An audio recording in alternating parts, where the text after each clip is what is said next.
Vivemos uma atualidade com assuntos desafiadores e precisamos prestar atenção para que não sejamos moldados pelo mundo, mas sim transformados em nossas mentes pela palavra de Deus. E então enfocarmos biblicamente os assuntos que estão no ar, assuntos difíceis. Vamos continuar pensando nesse tema geral. Um texto fundamental para nós a olharmos essa atualidade toda é Romanos 12. Leia junto comigo, Romanos 12, versos 1 e 2. Portanto, irmãos, rogo-lhes pelas misericórdias de Deus que se ofereçam em sacrifício vivo, santo e agradável a Deus. Este é o culto racional de vocês. Não se amoldem ao padrão deste mundo, mas transformem-se pela renovação da sua mente, para que sejam capazes de experimentar e comprovar a boa, agradável e perfeita vontade de Deus. Então você, discípulo de Cristo, transformado por Jesus Cristo, não pode de forma nenhuma se amoldar ao padrão deste mundo, mas deve estar sempre sendo transformado pelo Espírito Santo na ministração da palavra, renovando a sua mente. Vamos a alguns textos desta noite. Mais uma vez, devido à natureza do assunto, nós vamos passear um pouco para a palavra de Deus. Há muito mais a ser lido sobre esse assunto na palavra, mas quero que nós tenhamos para este momento pelo menos algumas referências e entendermos como a Bíblia realmente cerca este assunto. Convido você então a receber a palavra. Primeiramente vamos ver em Gênesis. Se você trouxe a sua Bíblia, espero que sim, procure acompanhar. Se não, ouça a minha leitura, a leitura da palavra de Deus. Então vamos ver esta palavra e a palavra em outros lugares, e todas as leituras, sendo a palavra de Deus, seja foco da atenção da sua mente e coração, e acima de tudo, toque a sua vida. Gênesis 1, versos 27 e 28, o início, o fundamento. Criou Deus o homem à sua imagem, a imagem de Deus o criou, homem e mulher os criou. Deus os abençoou, ele lhes disse: sejam férteis e multipliquem-se, encham e subjuguem a terra, dominem sobre os peixes do mar, sobre as aves do céu e sobre todos os animais que movem pela terra. O ser humano, uma criação especial, a única criação criada à imagem e semelhança de Deus. E então com um mandato que nenhuma outra criatura ou criação de Deus recebeu. Porque ele, tendo essa imagem e semelhança de Deus, pode receber esse mandato. E aqui então vai dizer que Deus abençoou e disse: sejam férteis e multipliquem-se, enchem, subjuguem a terra, dominem toda a criação como representantes de Deus. Há muito aqui, mas uma das coisas que está aqui é trabalho, muito trabalho. Subjugar a terra, dominar peixes do mar, as aves do céu, animais, muito trabalho. Indo mais à frente, Êxodo, próximo livro, depois de Gênesis, nós temos no capítulo 20 os 10 mandamentos. E aqui nós temos então os mandamentos, eu quero ler apenas 2, que são reafirmados por Jesus Cristo. Séculos mais tarde, no Novo Testamento, temos a reafirmação. Êxodo 20, o verso 15 diz, simplesmente, não furtarás. Não furtarás. E o verso 17, não cobiçarás a casa do teu próximo. Não cobiçarás a mulher do teu próximo, nem seus servos ou servas, nem o seu boi ou jumento, nem coisa alguma que lhe pertença. Pertence a ele. Mais à frente, Levíticos. Depois, então, Êxodo, Levíticos, capítulo 19. Levíticos 19, o verso 15, instruções ao povo de Deus. Não cometam injustiça, não cometam injustiça num julgamento, não favoreçam os pobres, nem procurem agradar os grandes, mas julguem o seu próximo com justiça. E ainda quero lembrar, antes de ler Provérbios 30, que é a nossa próxima leitura, Provérbios 30, 7 a 9, deixa apenas ler para você mais 2 provérbios antes desta leitura, que você pode encontrar na sua Bíblia. O ímpio aceita às escondidas o suborno para desviar o curso da justiça. Provérbios 17, 23. O ímpio aceita às escondidas o suborno para desviar o curso da justiça. E aí em Provérbios 28 diz assim: o governante sem discernimento aumenta as opressões, mas os que odeiam o ganho desonesto prolongarão o seu governo. Provérbios 28, 16. Provérbios 30, 7 a 9. Que grande regra de vida nós temos aqui. 2 coisas peço, que me des antes que eu morra. Mantém longe de mim a falsidade e a mentira. Não me des nem pobreza, nem riqueza. Dá-me apenas o alimento necessário. Senão, tendo demais, eu te negaria e te deixaria e diria quem é o Senhor. Se eu ficasse pobre, poderia vir a roubar, desonrando assim o nome do meu Deus. Novo Testamento, 2 Tessalonicenses capítulo 3.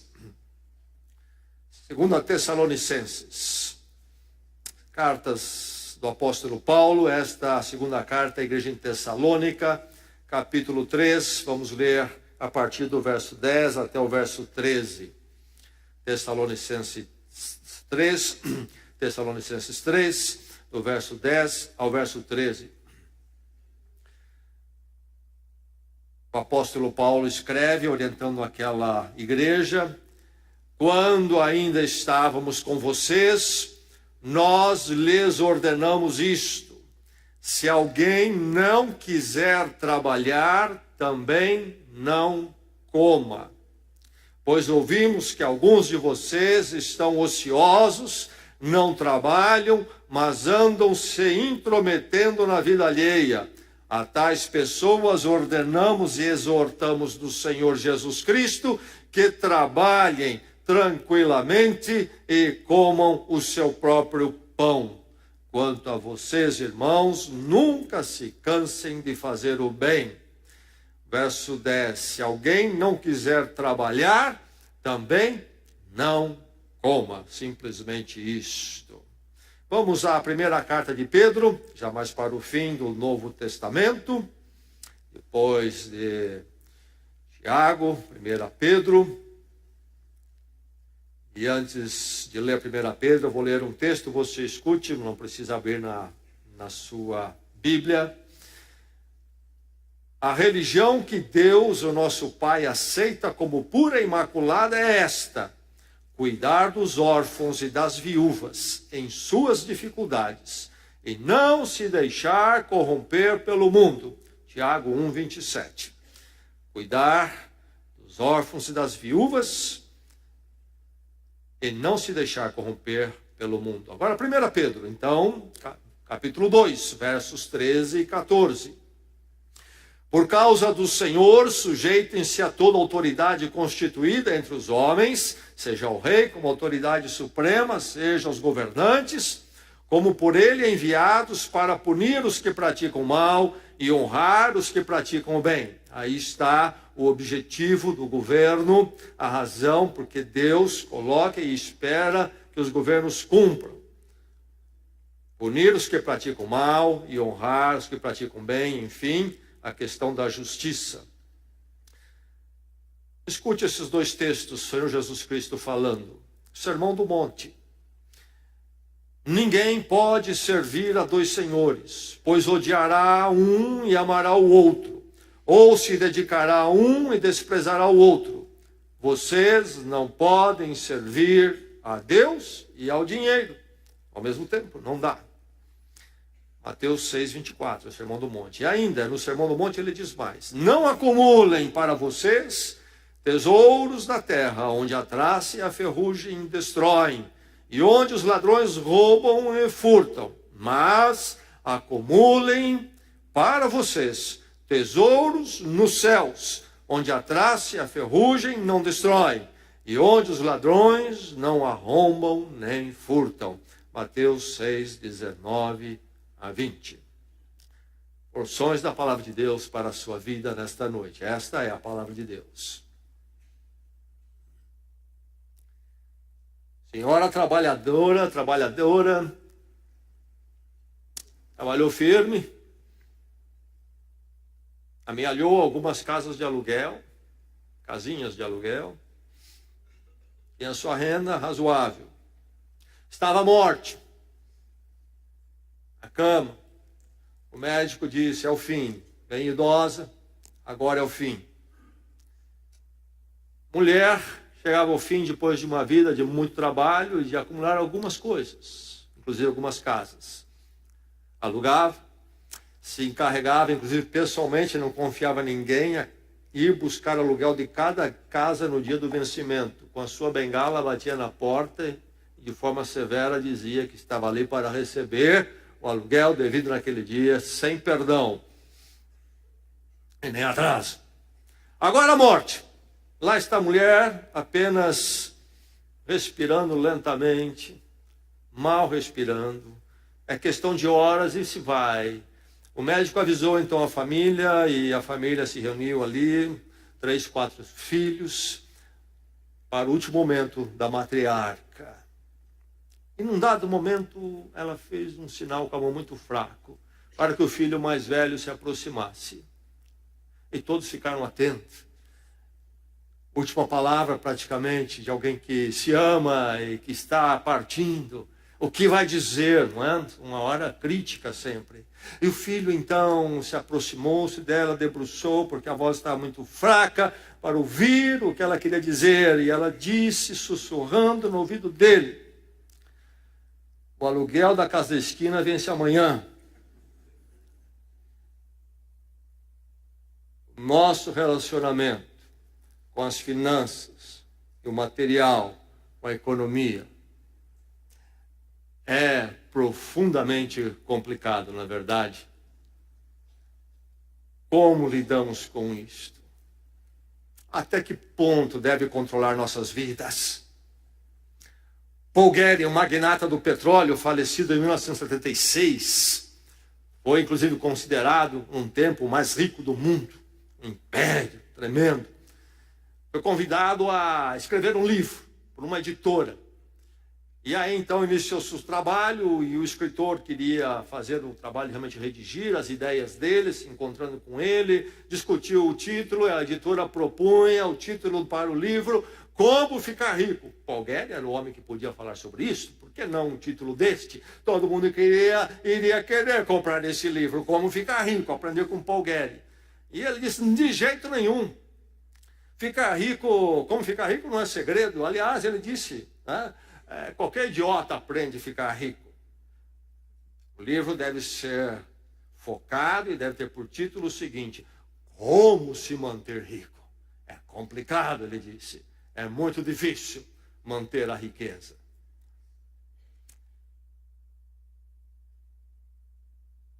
Como devemos lidar com isso? A Bíblia fala alguma coisa ou não? Duas correntes influenciam o mundo atual, e o debate é grande, caloroso, e muitas vezes caminha, inclusive, para atitudes que não deveriam acontecer. Nós temos a proposta do capitalismo, em geral baseado muito na obra de Adam Smith, falecido em 1790. Ele escreveu o livro A Riqueza das Nações. E na proposta dele, na visão dele, a questão econômica, e que então se representaria o capitalismo, é uma visão egocêntrica. O ser humano, na verdade, trabalha, faz, acumula, pensando somente nele mesmo. Numa contrapartida veio Karl Marx, falecido em 1883, propondo o comunismo. E aí não o egocentrismo seria o enfoque, mas o coletivismo.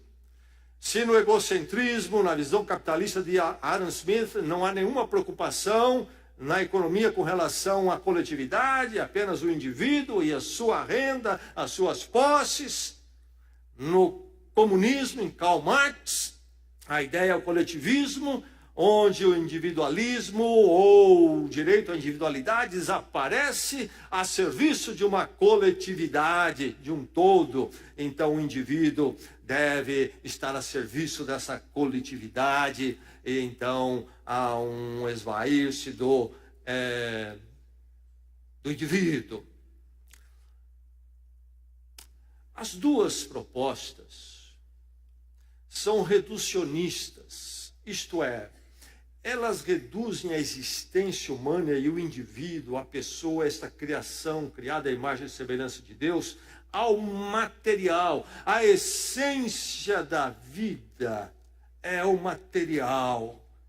São as posses, são as finanças, são as coisas. Isso move a vida, isso deve formatar o jeito de se viver, de se organizar a pessoa e a coletividade. Portanto, nenhuma das duas poderia estar mais longe do que a palavra de Deus ensina. É a palavra de Deus capitalista, é a palavra de Deus comunista, de jeito nenhum. A palavra de Deus não é materialista. É verdade que podemos aqui e ali encontrar algumas ideias, algumas questões que podem coincidir, mas na base, na essência, de onde emanam as ideias, há uma distinção sem reconciliação. O ser humano é uma criação de Deus, um criado à imagem e semelhança de Deus, acima de tudo não é material, é espiritual, em relacionamento com Deus, e daí que tem que emanar tudo mais. A Bíblia fala sobre então o material, não fala? Fala, é parte da nossa vida e fala muito. Os textos que eu li aqui nesta noite, apenas alguns, todos eles têm a ver com o material. E há muito mais. Como a Bíblia fala sobre o material, sobre o dinheiro, finanças, economia.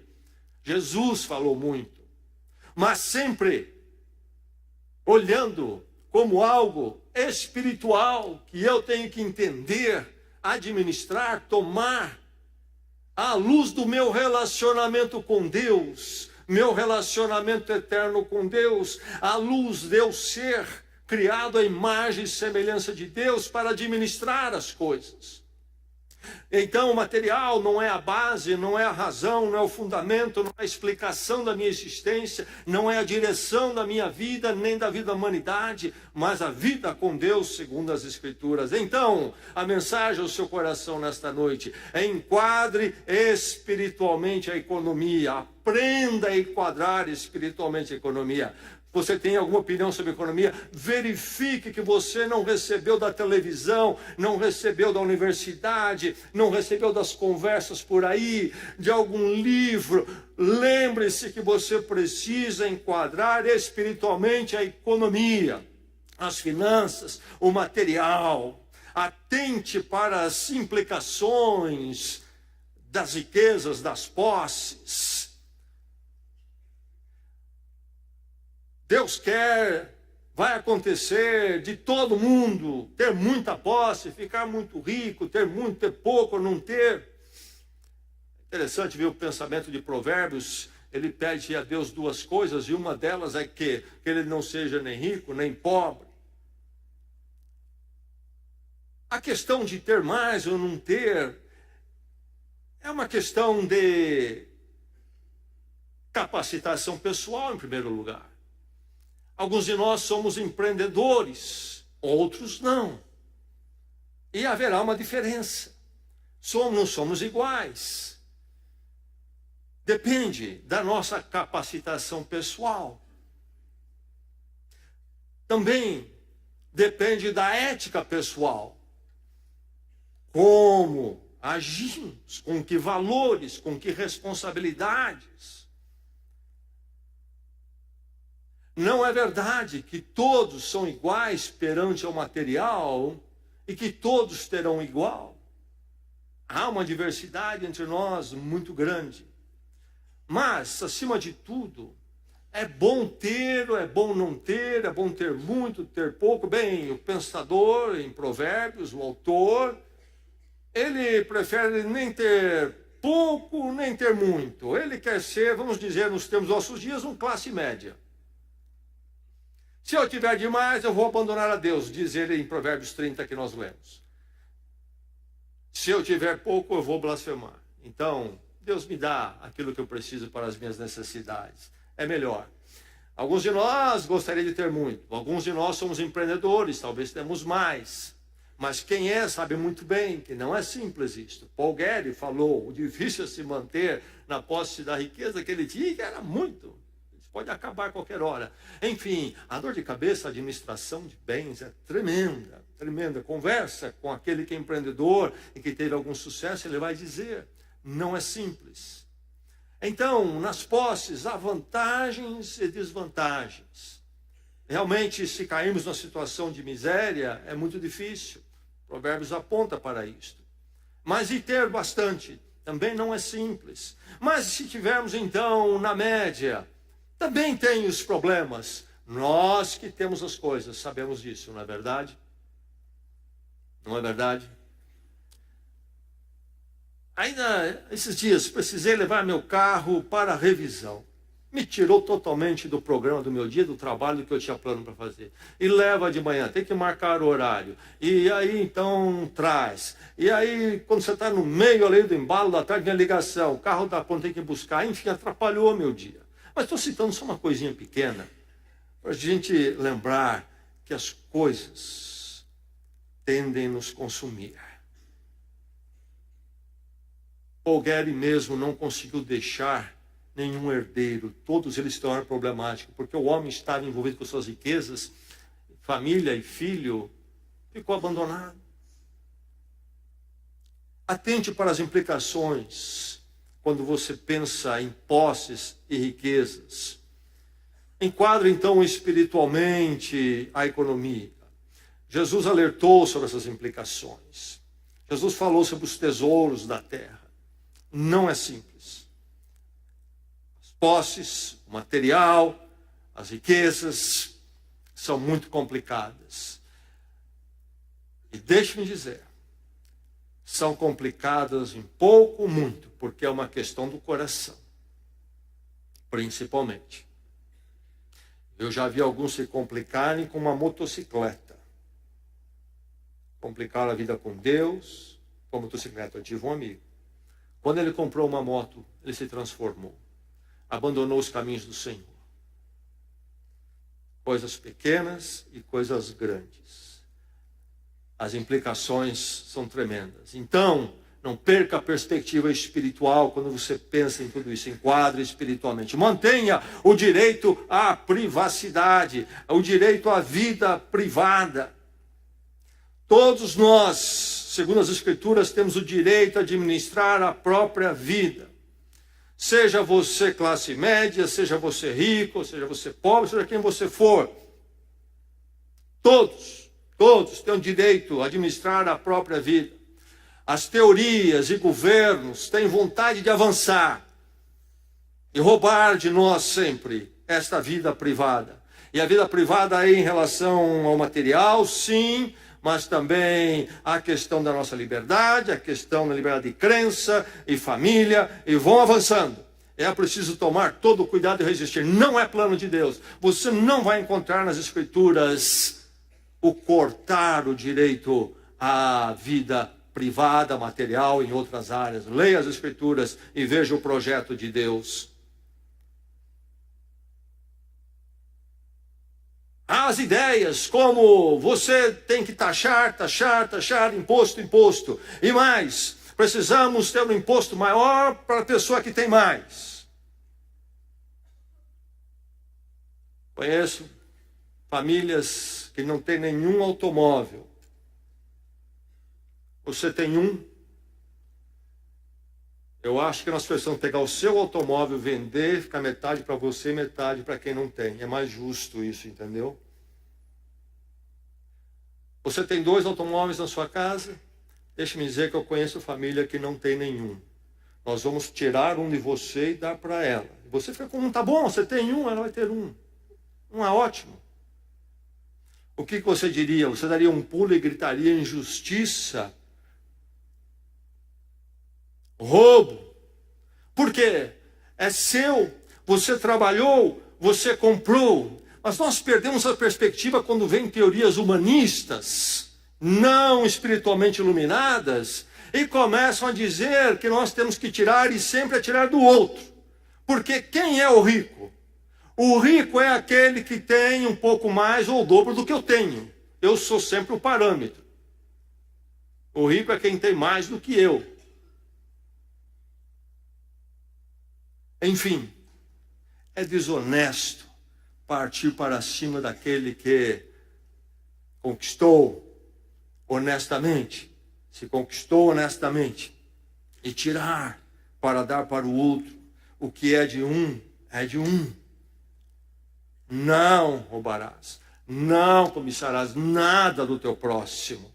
E vocês já ouviram aqui a mensagem sobre a questão de governo. Há o alerta lá para Samuel, ou para o povo através de Samuel, quando o povo pede um rei. Esse rei vai espremê-los com impostos.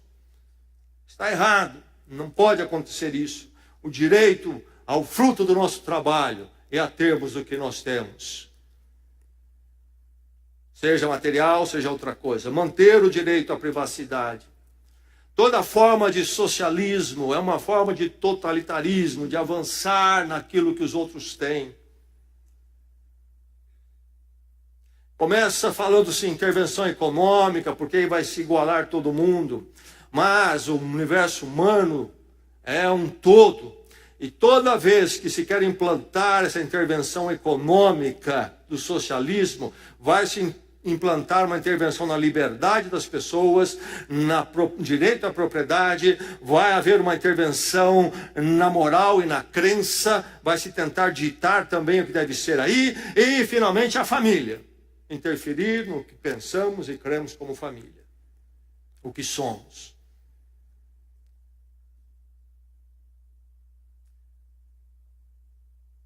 Mantenha o direito à privacidade. Mas a Bíblia não fala em filantropia, cuidar dos pobres? Sim, vamos pensar um pouco mais nisso, mas desde já deixe-me dizer, em nenhum lugar a Bíblia fala disto para governo. Isto é uma coisa para mim e para você. Nas nossas posses, diante de Deus, lembrarmos daqueles que têm necessidade. Mantenha o direito à privacidade. Então, enquadre espiritualmente a economia. Distinga entre moralidade e posses. Deixe-me dizer o que a Bíblia ensina espiritualmente. Todos pecaram. O mal, o efeito da queda do ser humano, queda moral diante de Deus a partir do primeiro pecado, não conhece ambientes, segmentos sociais, profissionais, econômicos. Como disse Solzhenitsyn, aquele que amargou anos no arquipélago Gulag, prisão russa, aquele intelectual que se converte na prisão, ou melhor, volta ao cristianismo na prisão, conheceu bem o efeito do comunismo, depois, por inversão internacional, é liberto e vai morar nos Estados Unidos, conheceu bem o capitalismo. Ele escreveu: a linha do mal passa por todos os corações e todos os partidos políticos. Todos os sistemas. A corrupção atingiu a todos. O mal está no pobre e está no milionário. Estou aqui nesta igreja há algumas décadas. Tivemos muitas pessoas que já trabalharam para essa igreja. Na igreja aqui, nós tivemos 3 casos de funcionários que precisamos dispensar porque estavam desviando coisas. Na igreja. Pessoas simples, desonestas. Existe uma chamada teologia da libertação, domina grande parte da Igreja Católica no Brasil, na América Latina, não toda, mas uma grande parte. E muitos evangélicos têm sido influenciados por ela. É uma leitura, essa teologia da libertação é uma leitura do Evangelho em particular, da Bíblia toda, com uma ótica marxista. Esse pensamento materialista, ateu, que nada tem a ver com a dimensão espiritual que as Escrituras ensinam. E na ótica, então, a partir do marxismo, começam a achar textos e tirar fora do contexto e reinterpretar, e chegam a uma conclusão que pecado é riqueza, o rico é pecador, e então Cristo veio para libertar o pobre da opressão do pecador que é o rico. E aí trabalham então a mesma coisa que o comunismo tenta fazer, essa guerra de classes, a partir de um usar do evangelho que não tem nada a ver com as Escrituras. A verdade, rico, pobre, remediado, todos nós somos pecadores. Sim, há empreendedores desonestos. Sim, há empreendedores que oprime, sim, a corrupção, o mal está no coração humano, há uma tendência para isto, sim, entre os empreendedores, sim, mas deixe-me dizer que o mesmo mal acontece no trabalhador, naquele que presta serviço. Você já contratou alguém para prestar serviço na sua casa? Já teve dores de cabeça? Você trabalha como empregado, você não é empreendedor, você já observou o comportamento do pessoal por lá? O patrão pode ir embora e deixar que todo mundo vai agir da melhor forma possível ali e cumprir todas as obrigações. Não vou levar nada para casa que pertence ao trabalho e ao patrão. Não embolsam nada. Pode ir embora, fechar os olhos ou não. O mal não conhece classes. Aliás, o grande fracasso do socialismo e sua forma mais radical, o comunismo, sabe qual foi? Uma das principais razões? Ignorou o problema do mal. Primeiro assumiu que todos são bons, e se nós então desse a todo mundo o que todo mundo quer, de forma igual, todo mundo ia ser o melhor possível. Que fracasso, que desapontamento. Segundo, alguém ia ter que liderar isso. Nós vamos tirar os empreendedores, vamos tirar... Não, e aí vamos colocar outra classe que vai comandar. Quem está comandando aí, precisamos tirar, que é gente ruim, opressor, então vamos pôr uma nova. Esqueceram de pensar que o ser humano é o mesmo. Trocaram uma classe ruim por outra igual. Ilumine espiritualmente. Enquadra espiritualmente sua visão da economia. Distingua entre moralidade e posses. Nunca trabalhe o mal, o problema do mal na sociedade em termos do material. Não reduza o material, é um problema espiritual o mal. Aliás, as explicações, por exemplo, para a criminalidade alta na nossa terra, é um problema econômico. O marxismo, em particular, deixou esse legado, mesmo onde ele não habita com força total. Tudo é interpretado economicamente. Isso é cruel. Serve para a base política, mas é cruel. E eu digo por quê. Se é verdade que crime vem do fato de se estar numa condição econômica inferior, então estamos dizendo que necessariamente todo pobre está destinado à criminalidade. Não. Entre os pobres, mesmo nas favelas, encontramos honestos e criminosos. Entre os ricos, encontramos criminosos e gente honesta. Entre aqueles que têm acesso às melhores escolas, melhores formações acadêmicas, encontramos imorais, criminosos, encontramos gente honesta. E entre aqueles que não têm nenhum acesso, ou quase nenhum acesso à escola, encontramos gente imoral, gente honesta e encontramos criminosos. Não reduz o ser humano ao material. É até uma injustiça com o pobre, dá voto, dá movimento, mas não diga isto. O problema da criminalidade e honestidade no nosso país é um problema moral, portanto espiritual, que precisa ser corrigido aos pés da cruz de Cristo. Por isso que nós vemos a safadeza lá nas altas, como vemos na rua. É a mesma imoralidade. Cada um segundo a sua oportunidade. É o mesmo mal do mesmo ser humano caído diante de Deus. A verdade é que moralidade independe de pobreza e riqueza. De onde vem a pobreza? Há causas variadas. Podíamos discutir outras, mas há 3 que a Bíblia reconhece. Primeiro, da calamidade. Fala para ajudar órfãos, viúvas. Chegou à vida um evento que fugiu do controle deles, que os deixou em situação desprovida. Diversos tipos de calamidade traz a situação. E a Bíblia ensina que nós devemos socorrê-los. Há também pobreza, sim, por injustiça, exploração, onde um poderoso dominador oprime, explora e mantém a pobreza, algo que não pode sair do lugar. E a pobreza também, a Bíblia reconhece, Provérbios fala tanto sobre isto. O apóstolo Paulo, falando aos Tessalonicenses, eu li também, fala sobre aqueles o quê? Que não querem trabalhar. Não querem trabalhar.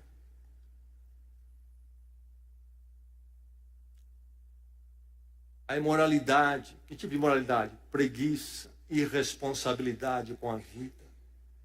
Causa da pobreza. E esta é a causa maior. Esta é a causa maior. Disse, não somos todos iguais? Sim. E há alguns que realmente nos desapontam. Nos desapontam. E há todo tipo de explicação para não trabalhar. Há toda a fuga do trabalho, da responsabilidade. Quantos você não conhece que, por exemplo, brinca com salário de desemprego? Não querem trabalhar. Trabalham o suficiente só para adquirir aquele direito, para deixar o trabalho, para viver um tempo na dependência do governo, e quando terminar o prazo, aí vão pensar em trabalho de novo, para de novo dar o golpe outra vez. Esse é apenas um exemplo, e há muitos outros. Enfim, separe, não confunda a moralidade e o material, e as posse, o ter ou não ter com moralidade. Essa é a visão das Escrituras. Enquadra espiritualmente a economia. Preserve o fundamento do trabalho. Meu irmão, minha irmã, este é o fundamento. Desde a criação. Eu e você sermos operosos, úteis, todo ser humano contribuindo e fazendo algo, ser útil diante da coletividade. O que é profissão, jovem? Você que está pensando em profissão. O que é profissão? É simplesmente você resolver o problema do outro. Ou você faz isso ou você não tem salário e renda. É um sacerdócio. Todos nós precisamos ser úteis à coletividade em alguma função, profissão. Temos que fazer, desde a criação, domine, subjuguem. Quem não trabalhe, diz o apóstolo Paulo, não coma. Naqueles dias quando não tinha CLT nem nada disso, eis a palavra do apóstolo. Dias difíceis, mas quem não trabalha, não coma. E o apóstolo Paulo mesmo era um fazedor de tendas, tinha essa profissão, como todo jovem judeu tinha ou aprendia a partir da sua casa a ter algo, uma profissão com a qual podia subsistir. Aprendia do seu pai. E muitas vezes, mesmo apostolado, ele fala, ele trabalhou fazendo tendas, enquanto exercia o trabalho missionário. A ética do trabalho. Se alguns países saíram um pouco à frente, é porque eles foram salgados. Não quero dizer que foram países cristãos, evangélicos, porque nunca existiu um país assim. A questão é que influência, que ideia formatou mais a mentalidade dominante. Alguns países que receberam um impacto maior da reforma das Escrituras é onde se produziu uma ética de trabalho melhor, não perfeita, longe disto, mas melhor comparado com outros. Essa diferença é uma diferença espiritual que muda. Quando você ouvir citando que a Suécia é socialismo, vai estudar esse negócio. Estude a história econômica da Suécia. Veja bem o que aconteceu ali. Cuidado. Mas, deixa apenas dizer isto. A Suécia hoje é considerada um país bem ateu. Nós somos brasileiros. Nós conhecemos a mentalidade dominante no nosso país. E nós sabemos, nós sempre nos referimos a isso, que isso não surgiu hoje, nem ontem. Tem raízes históricas, desde a fundação da pátria. Não é verdade? Nós reconhecemos isso. Aqueles fatores que estavam lá não existem talvez mais hoje, mas formatou a mentalidade, ela é preservada. A Suécia, se diz ateu, ou ateia, grande parte da população se diz ateia hoje, mas foi formatado ali pela reforma, a questão da responsabilidade, do trabalho, da honestidade. O efeito a inércia permanece até que algo venha e transforme isto, modifique para melhor ou pior. Enfim, o trabalho, a ética do trabalho é a ética cristã. Precisamos ser responsáveis, úteis. Esta semana tive uma lição grande sobre a ética do trabalho. Tivemos um superávit nas nossas contribuições, vamos poder fazer algumas coisas, inclusive terminar de calçar o nosso estacionamento. Graças a Deus por isso. Como sempre fizemos alguns orçamentos com profissionais. E depois finalizamos então com uma idade da equipe. Experiência, referência de trabalho, gente que faz isto sempre, entende desse assunto, de colocar esses bloquetes, faz bem e tinha um preço bom. Contratamos. Quem é a equipe? Você deve ter percebido, eles estão corrigindo os problemas que tínhamos lá, no que já estava realizado, para depois fazer o resto. Então, deve começar essa semana, o restante. 2 senhores, com mais de 70 anos, chegam com a sua condução própria e os 2 colocam bloquetes. E já em algumas colocações demonstraram uma grande ética. Não tragam uma caçamba, vocês vão ficar pacando caçamba e tudo. Colocaremos o entulho num canto. Quando terminarmos, vocês trazem a caçamba e nós enchemos, vocês pagam uma só. 2 homens de mais de 70 anos de idade. Graças a Deus, que dá saúde a eles para assim fazer. Trabalhando, construindo a sua vida. Esses não vão pedir favor de emprego e pedir que tire de um para dar para eles. Taxe mais para dar para mim. Gente que entende a ética do trabalho, de construir as suas vidas. Gente que não fica lamentando e até amaldiçoando quem tem mais do que eles têm, mas que vão à luta. E lutam bastante. Aprendi bastante com eles aquilo que eu não aprendo em livros. Nos discursos políticos aprendi com esses 2 aqui, quando eu passo e vejo os 2 atuando. Que lição para a minha vida. Que Deus me faça assim também até o fim dos meus dias. Preserve o fundamento do trabalho, ensine o fundamento do trabalho, a responsabilidade de ir à luta e construir. E segundo a sua capacidade, segundo o que você pode, não segundo o que o outro pode, mas segundo o que você pode, e faça o melhor. Crentes que não entendem isso, saem daquele emprego, porque aquele emprego não é bom para crente. Tá bom, talvez não é. Dali 6 meses está no outro emprego, sai também, porque aquele também não é bom para crente. Não existe trabalho bom para o crente. O ambiente do mundo é um ambiente corrompido. Você vai ter que ser sal e luz ali, e aos poucos ser reconhecido como o melhor profissional na sua área. Preserve o fundamento do trabalho. Na minha vida, que comecei a trabalhar com 16 anos, registrado, e aliás, 15 anos, era legalmente permitido naquela época, naquela idade. Comecei ali tempo integral e estudar à noite, e aí foi sempre assim. Nunca deixei um emprego sem ter outro na mão já.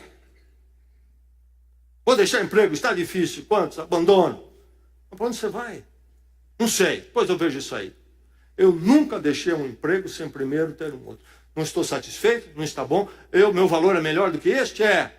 Deixa-me buscar e provar que eu tenho esse valor. Quando eu encontrei um emprego para ganhar mais, fui lá e pedi a conta.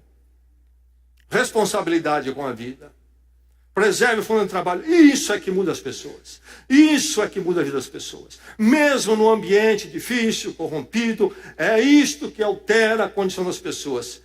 Prosperidade vem com o trabalho. Prosperidade vem com o trabalho. Segundo lugar, prosperidade exige boa administração sábia. Princípiozinho. Ninguém prospera se gasta tudo que ganha. Escreva isso aí. Administração.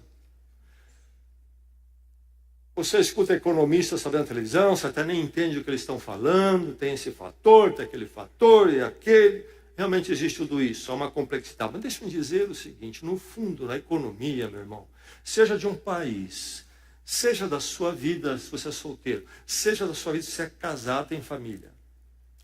A verdade é o seguinte, quem gastar mais que ganha vai entrar em problemas. Seja você com a sua casa, seja a nação. Por que a nação está em problema? Má administração. Gasta-se o que não tem. Gasta-se onde não se deve. Ralos para onde vai o dinheiro. Esse é o problema do nosso país. É um problema moral. É um problema moral. Mudar a ideologia não vai mudar isto. Enquadre espiritualmente a economia. Mantenha a função do governo. Qual é a função do governo, então? Não é tomar desse para dar para o outro, não. A função do governo é justiça. É verificar que as pessoas se relacionam de forma justa. A cada um o que é devido. Que o poderoso não explore o menor. E nem o menor explore o poderoso. Você ouviu Provérbios. No tribunal, nada de fazer injustiça com o rico e nem com o pobre. Nós lemos. Tira dele. Não. O governo existe, diz Pedro, para fazer o bem. Recompensar aquele que anda bem e punir aquele que anda errado. Essa é a questão. As leis devem estar aí para isto, para que nós possamos, cada um de nós, ter a oportunidade de desenvolver nossas vidas, nosso trabalho de forma justa.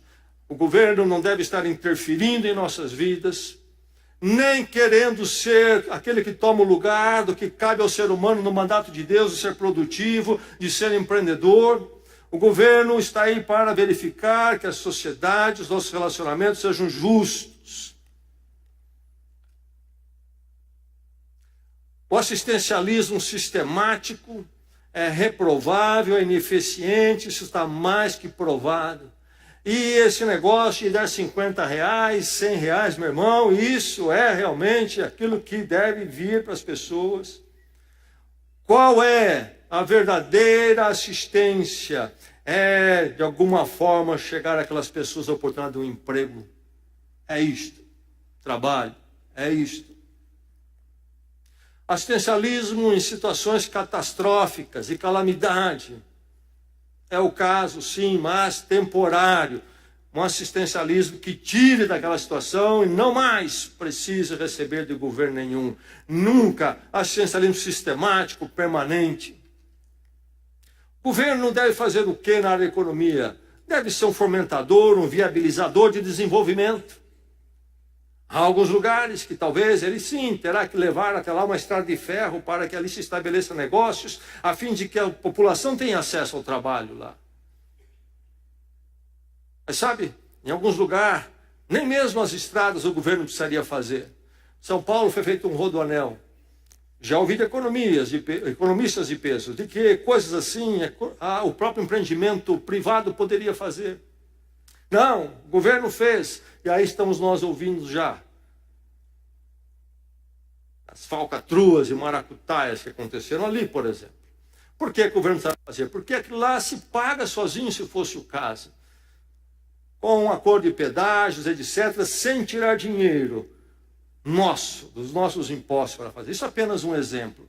Mas, enfim, o governo teria esta função na economia no máximo, de viabilizar, fomentar o desenvolvimento e sair de campo, não ser empreendedor. Ainda essa semana ouvimos de novo mais uma da Petrobras. Adicional de insalubridade, até para quem sentava no ar-condicionado, numa sala, ficava ali. Milhões. O governo sai fora destas coisas que o empreendimento particular do cidadão pode fazer, é viável economicamente. E aí nós somos os donos da Petrobras, é nos dito, quando é para pagar a conta. E quando nós queremos um produto, mercado, lei do mercado, você é freguês. Tomamos o golpe dos dois lados. Para não dizer outras coisas más. Coloque as posses a serviço do reino. Enquadre espiritualmente a economia. Você é filho de Deus. Você é discípulo de Cristo. Coloque as posses a serviço do reino. Enquadre a questão econômica e aquilo que você tem ou sonha ter. Enquadre na perspectiva do reinado de Deus, não reinado humano. E aí então, primeiramente, a serviço do reino, é você apresentar um bom testemunho da sua vida particular, a começar na área financeira, das posses. Das pessoas olharem e dizer, pela vida profissional e financeira, esse é um crente em Jesus Cristo.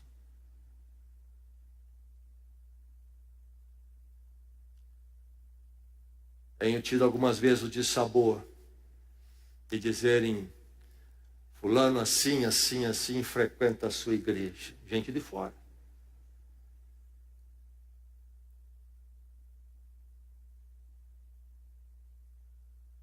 Vida particular, de bom testemunho, bem cuidado, honestidade, justa. Coloque as posses a serviço do reino, a começar pelo seu testemunho, a forma que você cuida da sua casa, da sua família, da sua vida. Depois, os seus dízimos e ofertas. Seja fiel à obra do Senhor. A Bíblia fala do caminho da bênção através disto. Mas é o seguinte, dízimo e oferta, por tudo que significa, nunca se esqueça disso, quando eu realmente dou o dízimo, eu destrono o material no meu coração. É a hora que eu rompo com o domínio dele. Não é mesmo? Por que eu não dou? Porque eu não consigo romper. Vai fazer falta, vai não sei o quê. A partir daí, o que acontece? Eu começo a administrar o que está na minha mão de uma forma totalmente diferente. É do Senhor isso aqui também. Como eu faço entretenimento, como eu faço supermercado, como eu faço aquisição de bens. Uma sabedoria do Senhor que entra ali. E o pouco começa a virar muito. Vida particular, cuidada, dízimos e ofertas. E aí, inclusive, então, o poupar.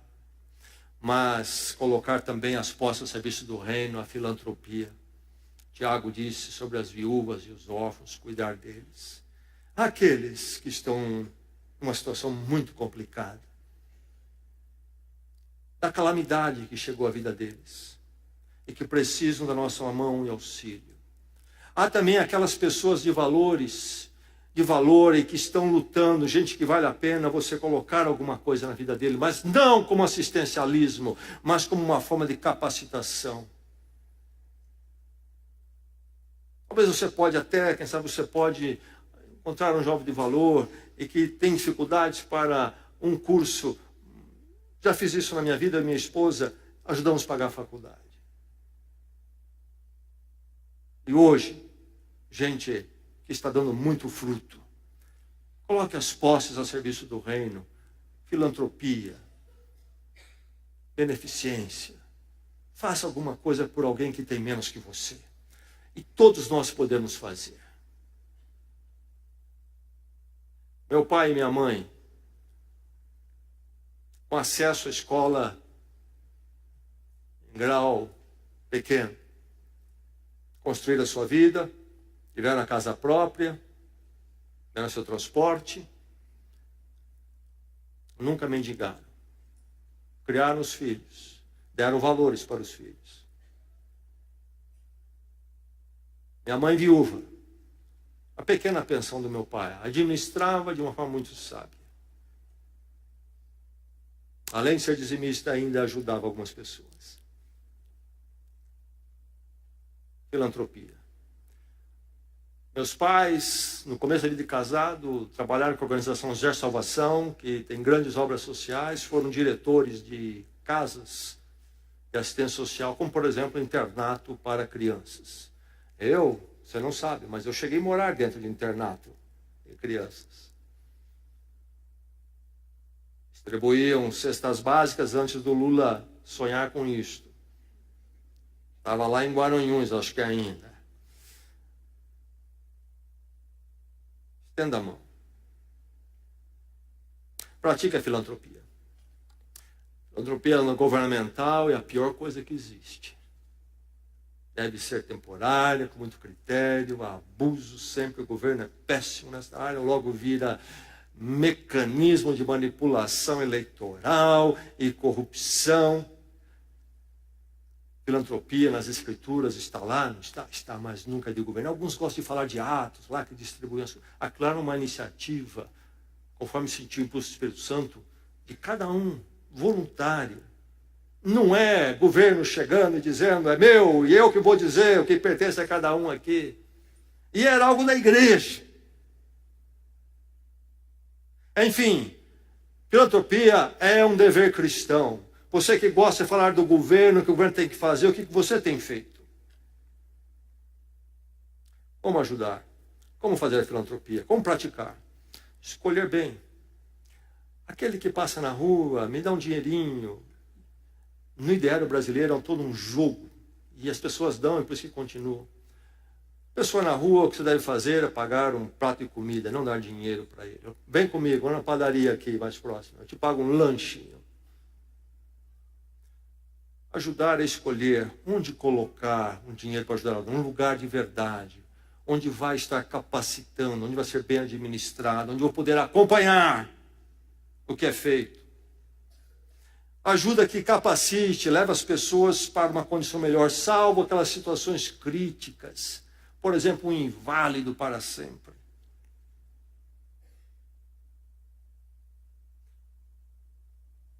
É preciso disciplina. Você já colocou no seu orçamento todo mês ofertar algo, filantropia? Todo mês estou dizendo. O seu dízimo e uma ajuda acima do dízimo. Não descobrir uma coisa e vai cobrir a outra.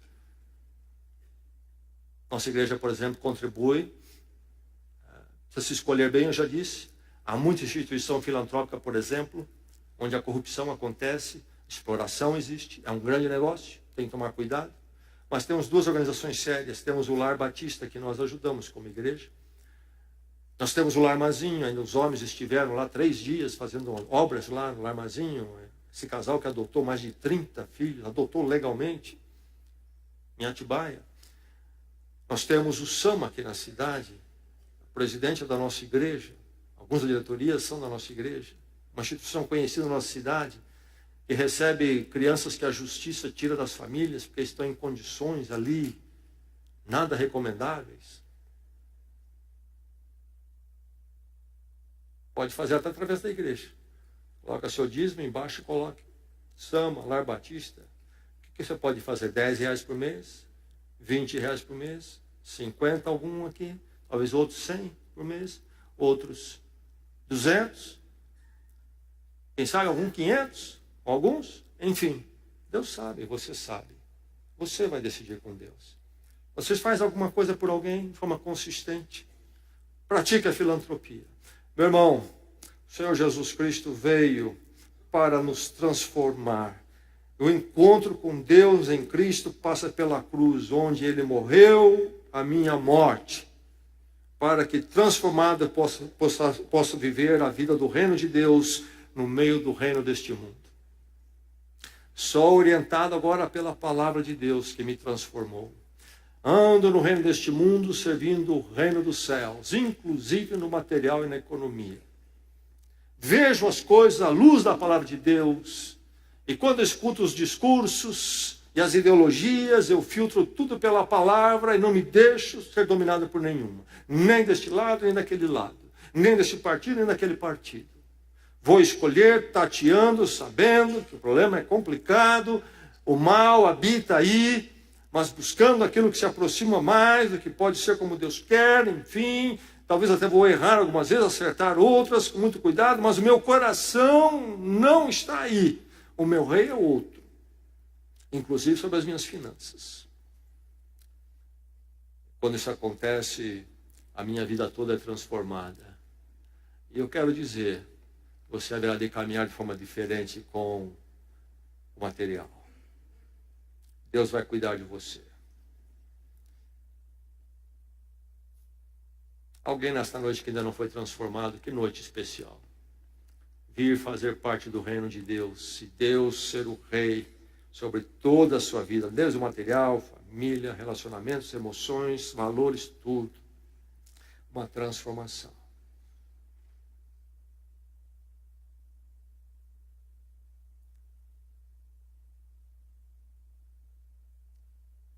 Vamos orar.